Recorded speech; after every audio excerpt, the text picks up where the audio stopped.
Baik teman-teman, kali ini kita mau bicara tentang hukum laut ya. Dasar hukum internasional untuk hukum laut itu kan istilahnya UNCLOS atau singkatan dari United Nations Convention on the Law of the Sea tahun 1982. Jadi itu merupakan konvensi Persatuan Bangsa-Bangsa tentang hukum laut yang telah diratifikasi oleh pemerintah Indonesia melalui Undang-Undang Nomor 17 Tahun 1985. Nah, hukum laut sendiri memang sangat penting ya teman-teman karena 2/3 dari wilayah Indonesia ini merupakan laut. Jadi Indonesia itu kan negara kepulauan ya. Namun hukum namun wilayahnya itu paling luas adalah wilayah laut. Nah, itu juga meskipun sebelumnya juga udah ada deklarasi Juanda, namun UNCLOS ini termasuk salah satu yang sangat menguatkan posisi Indonesia sebagai negara kepulauan di mata dunia. Nah, salah satu prinsip yang ada di UNCLOS adalah prinsip Common Heritage of Mankind atau CHM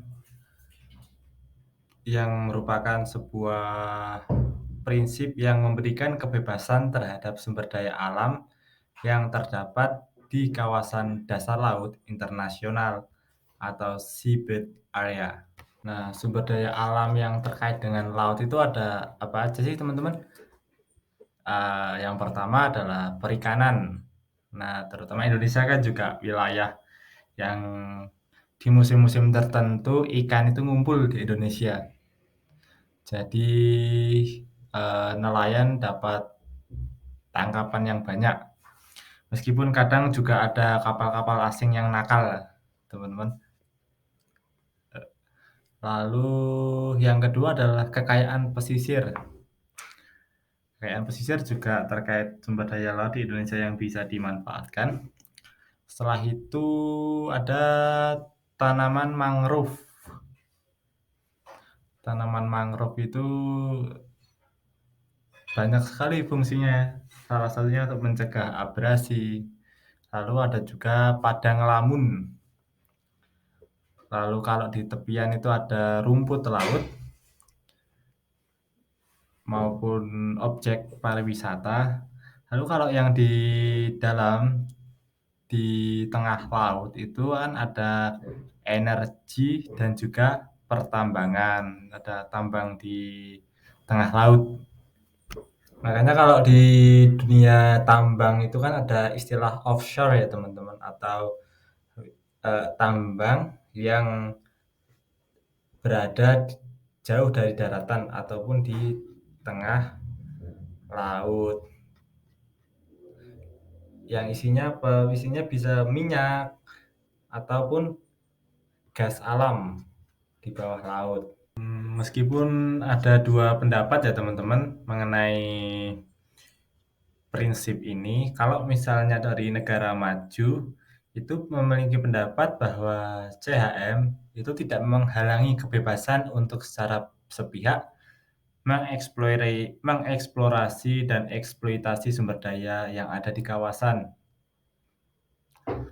Terutama kan sekarang juga udah ada kayak pasar perdagangan bebas ya kayak AFTA, ASEAN Free Trade Area.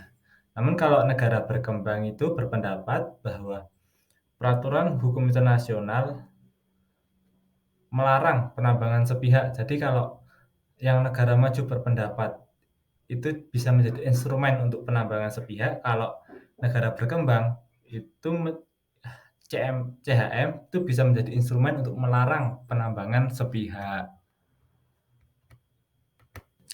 Kalau kita lihat di UNCLOS sendiri ya teman-teman, itu kan UNCLOS mendefinisikan dan mengalokasikan wewenang atas zona maritim seperti ZEE atau zona ekonomi eksklusif, lalu laut teritorial, batas kontinental, lalu juga tentang batas-batas laut teritorial, bagian atas dan bawah laut, tentang navigasi dan transit internasional, lalu tentang konservasi dan pengelolaan sumber daya hayati. Nah, UNCLOS sendiri juga memasukkan kode etik yang difokuskan pada perlindungan sumber daya yang digunakan untuk tujuan damai,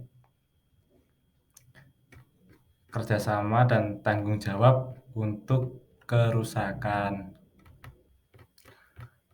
Meskipun UNCLOS tidak punya definisi tentang prinsip CHM sendiri, jadi ada prinsipnya cuman tidak ada definisinya ini teman-teman.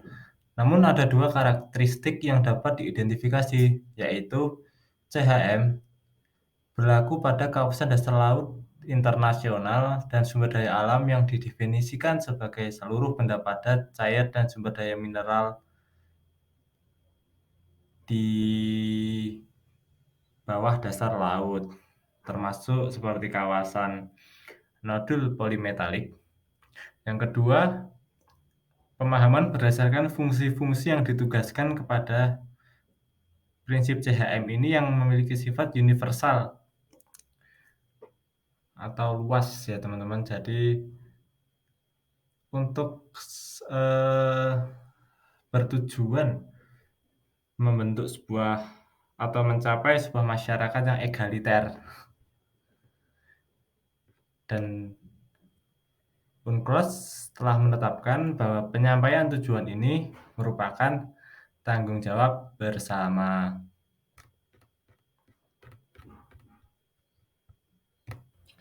Nah, dalam penerapan prinsip CHM dalam UNCLOS ini atau Common Heritage of Mankind dalam UNCLOS ini itu dilaksanakan berdasarkan perjanjian implementasi tahun 94 ya teman-teman, yang kemudian dibentuk organisasi internasional yang memiliki kewenangan secara penuh dalam pengaturan dan pengelolaan sumber daya di kawasan dasar laut, yang mana warisan bersama umat manusia atas nama ia bertindak. Nah, organisasinya itu International Seabed Authority atau organisasi ISA ya teman-teman. Itu organisasi yang dibentuk untuk menjalankan fungsi dan perannya dalam melaksanakan prinsip CHM ini. Nah, dengan dibentuknya otoritas ini, diharapkan pengelolaan sumber daya yang ada di kawasan dasar laut dan samudera dalam dapat memberikan kemanfaatan bagi negara berkembang yang belum mampu secara teknologi dalam pemanfaatan kawasan dasar laut.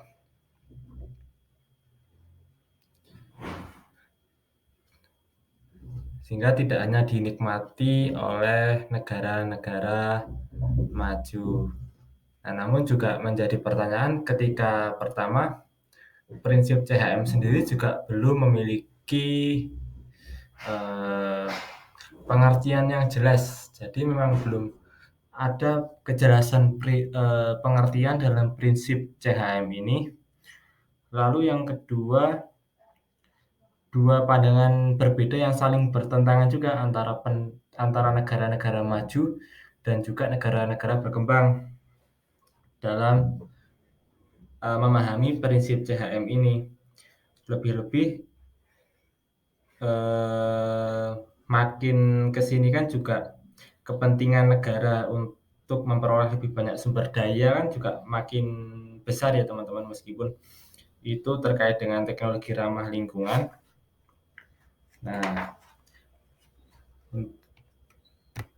namun kalau kita kembali ke prinsip atau dasar UNCLOS ini kan termasuk hukum internasional ya.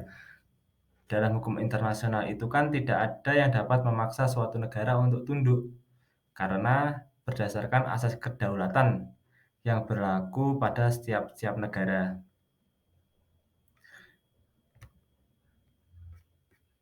Meskipun, eee, UNCLOS telah menjelaskan mengenai CMH, namun